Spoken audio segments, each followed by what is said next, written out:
যারা এভাবে আল্লাহকে ভালোবাসতে পারবে, যারা এভাবে আল্লাহকে ভালোবাসতে পারবে, আল্লাহ রাব্বুল আলামিন প্রথমে জিবরাইল আলাইহিস সালামকে ডাকবেন, ডেকে বলবেন, হে জিবরিল, দুনিয়ার ওই বান্দাকে আমি ভালোবাসি, কারণ সে আমাকে ভালোবাসে।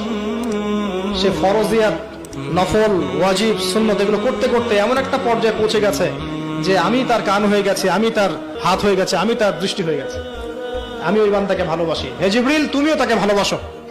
তখন জিবরাইল আলাইহিস সালাম সমস্ত ফেরেশতাদেরকে ডাকবেন, ডেকে আসমানে ডেকে বলবেন, হে হে ফেরেশতারা শোনো, দুনিয়ার ওই বান্দাকে আল্লাহ ভালোবাসেন, আমিও ভালোবাসি, তোমরাও ওকে ভালোবাসো। এবার এই ফেরেশতারা দুনিয়াতে নেমে আসবেন, এসে দুনিয়াবাসীকে জানান দিয়ে বলবেন, আমরা শুনতে পারি না কিন্তু তারা বলেন, তারা বলবেন, হে দুনিয়াবাসী শুনে রাখো, অমুক বান্দা, তার নাম ধরে বলবেন, অমুক বান্দা, অমুকের পুত্র অমুক বান্দাকে